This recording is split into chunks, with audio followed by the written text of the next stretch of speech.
everybody. I'm BJ Flagg. And I'm Rich G, and this is episode 363 of the best small business show, where BJ and I deliver and simplify strategies and insights that drive your small business success. Today's topic, so excited about this one. Today's topic is effective signage.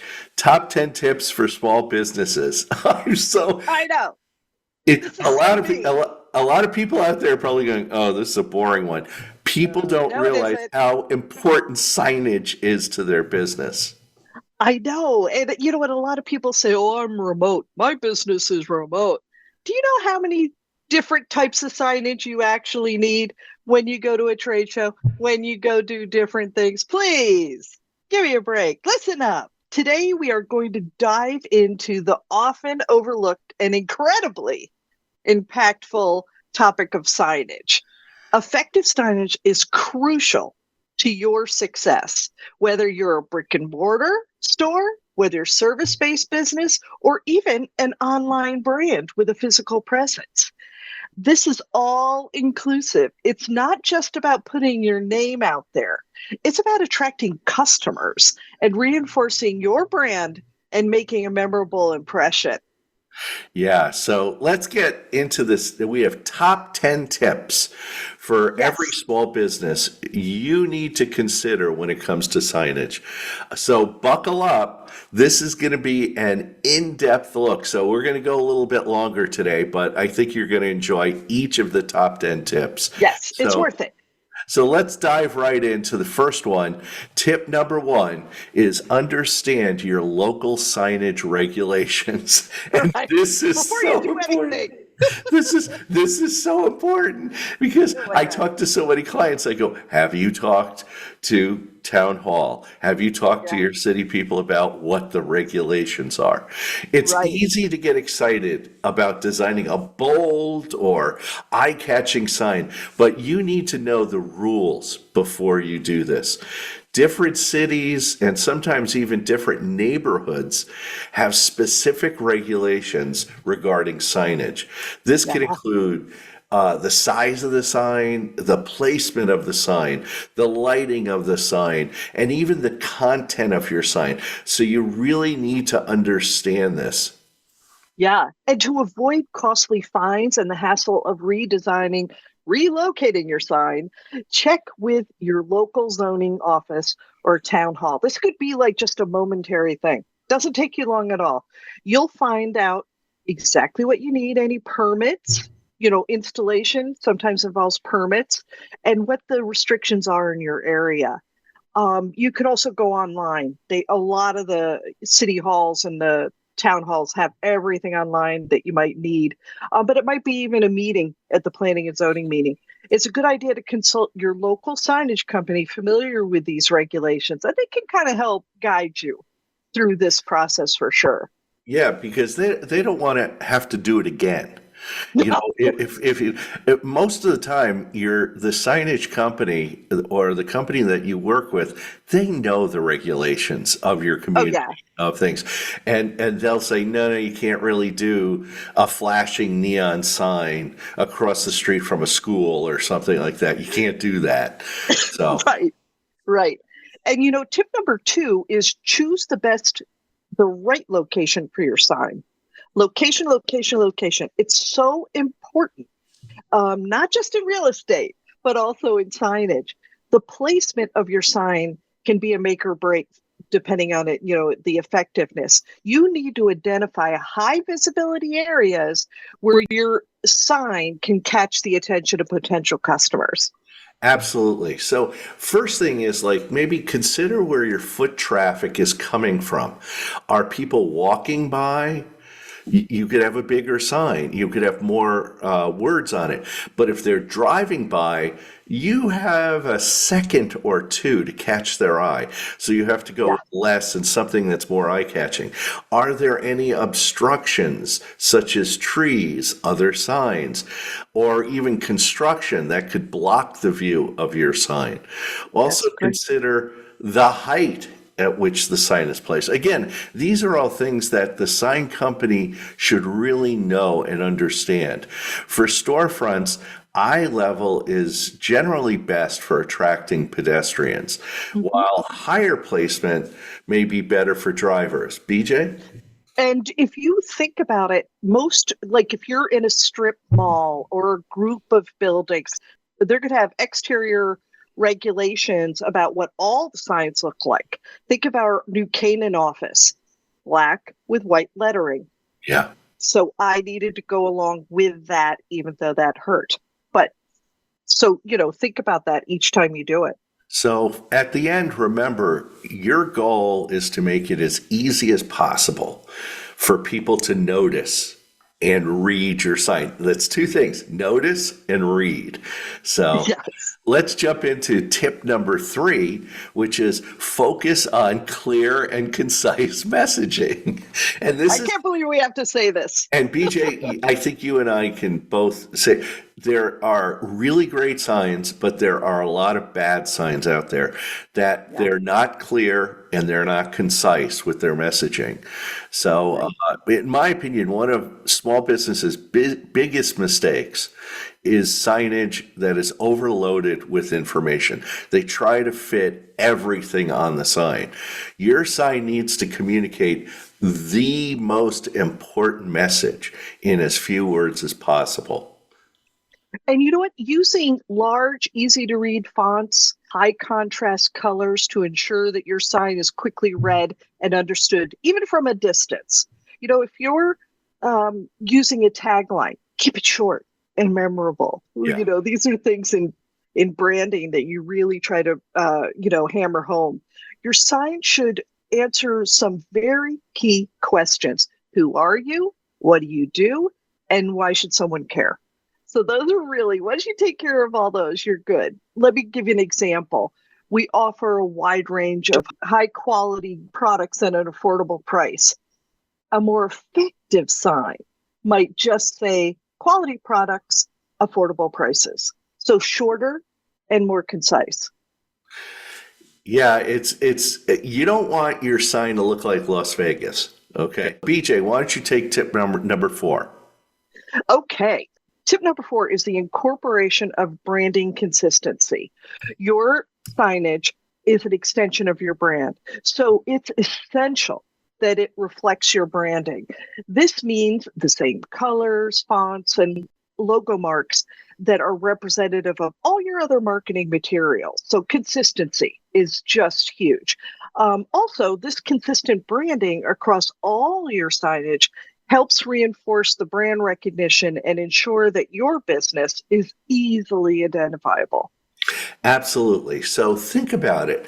When someone sees your logo or the colors, they should immediately associate them with your brand. Think about like FedEx or Walmart or Apple or lots of different Subway. companies that are out there. You see a McDonald's, Mhm. Wendy's. You see the colors, you see the shape, the logo.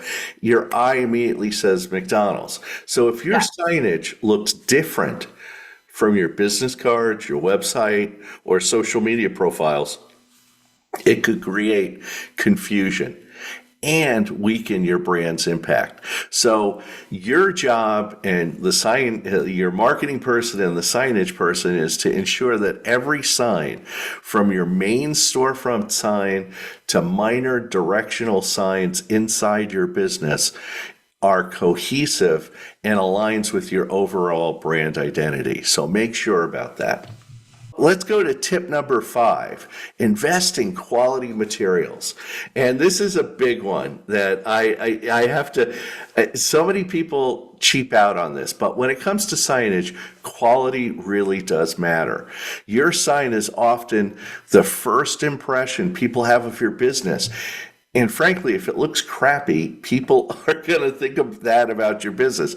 So you want it to be a good one, okay? Investing in durable, high quality materials ensures that your sign looks professional and lasts longer.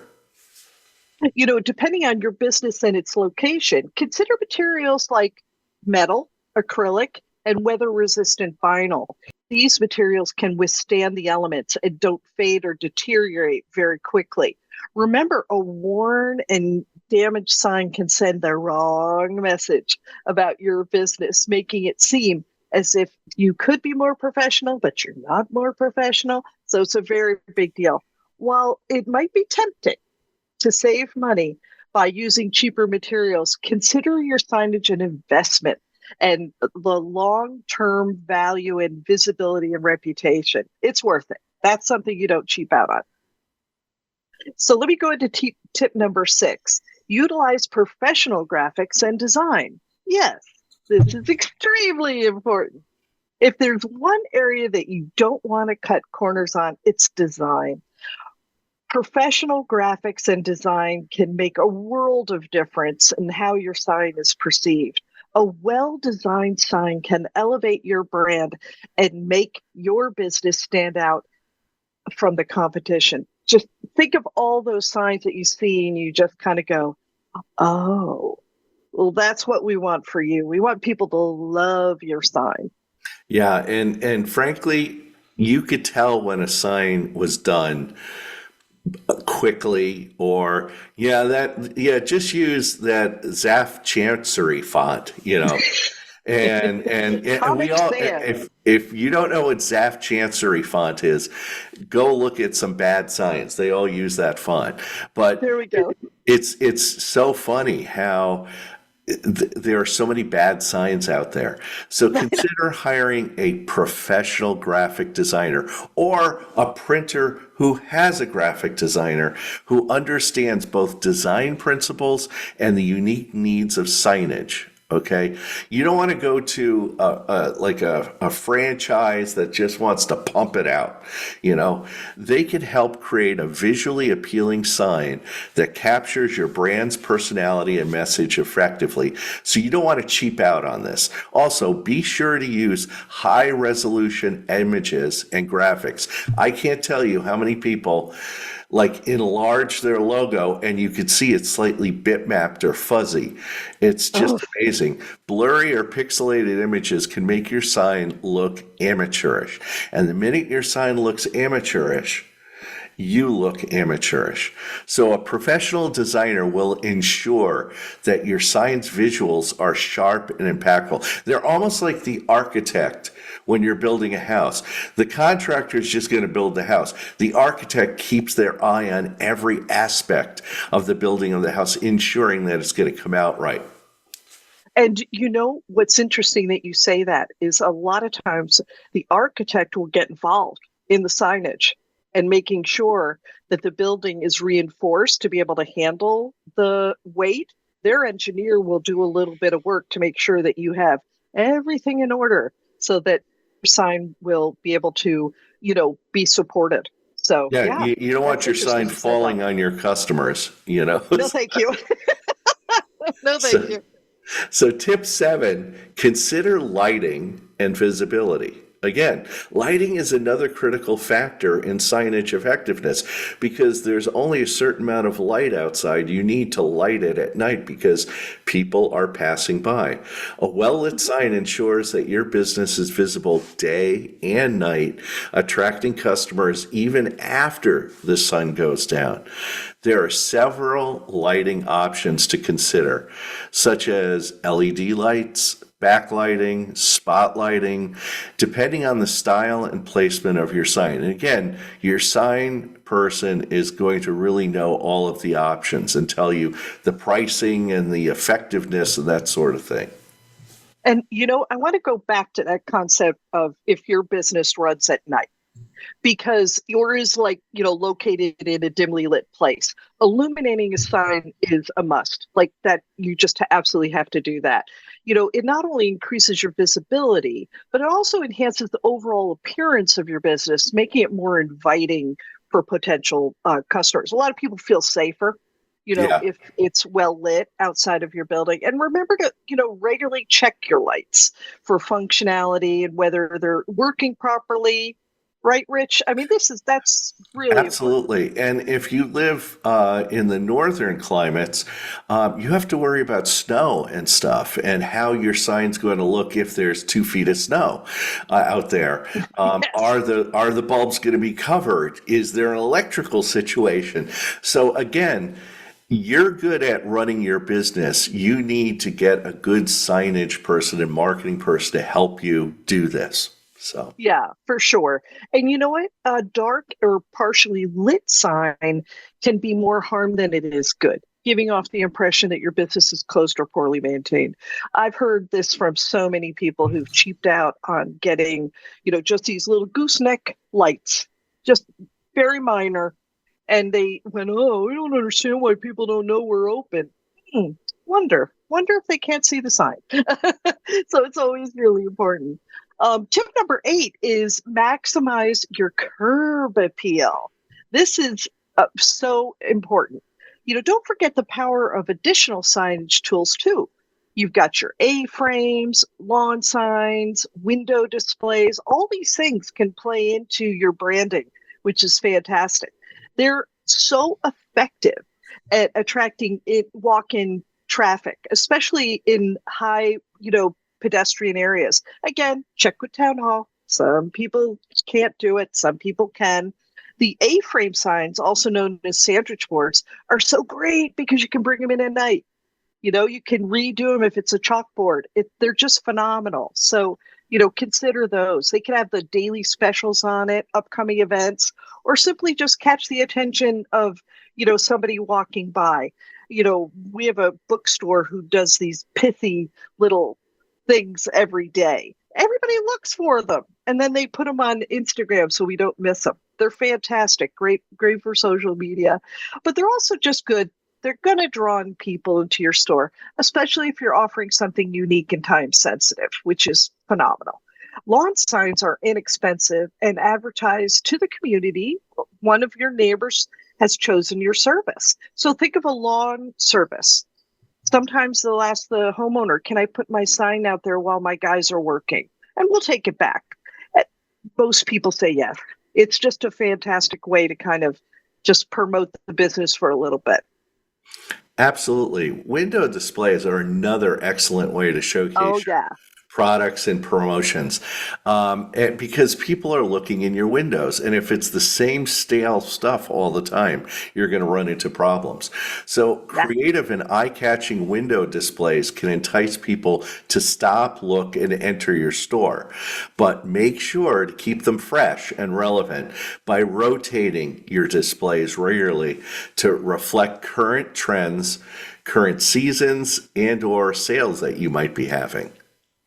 Hmm. So we're almost in the home stretch. We're tip number nine. Thanks for sticking with us. You're You're sticking gonna with love us. We've these. got 10 tips. So this is number 9. Make use of digital signage. Now, this is an area that a lot of people think this could be like Las Vegas, but then again, it might not be. In today's digital age, more and more small businesses are turning to digital signage to engage with customers in dynamic ways. Digital signs allow you to display multiple messages, update your content easily, and even incorporate animations or videos. One of the biggest advantages of digital signage is its flexibility. You could change your message in real time. If something happens or something happens in the news or something, you could do it. And we see it all the time on Instagram and stuff. Oh, Promote yeah. different products throughout the day or even run targeted ads based on the time of day or specific events. Mhm. This level of customization can significantly enhance your marketing efforts and keep your content fresh. And again, you're talking to town hall, checking to see if you can have digital signage. There's a lot of businesses that are on the interior of a mall, or have an interior space, and this signage can be on the interior with a glass front. That sign can be elegant. You could be a salon and it could be the most elegant signage. But again, the flexibility. You are going to be a little bit more expensive up front, but the ability to update your message, you can't beat it. Yeah, and BJ, you've touched upon something about interior signage, and really having consistent interior signage.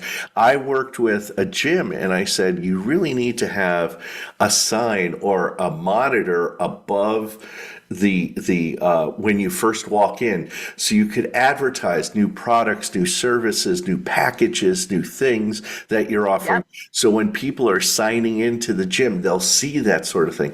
And getting a monitor like that is like $500, and then Oh, yeah. you could have it just rotating a PowerPoint slide deck or something. So interior signage is just as important as exterior signage. Oh, for sure. And for another day, we'll Yeah, talk about it. And also just think of this as you're going to be more modern and tech savvy with yeah. this type of look. It's really, really cool. Well, tip number 10, you stayed with us. Regularly update and maintain your signage. Last but not least, this is important to regularly update and maintain your signage. Even if the best signs can lose their impact if they look outdated or if they just have a bad appearance. Regular maintenance really ensures that your signs always look their best and continue to serve their purpose effectively. So, super good. Yeah, this is so important. Again, go back to your sign person. How do I clean it? How do I keep it? I need you to come and touch it up.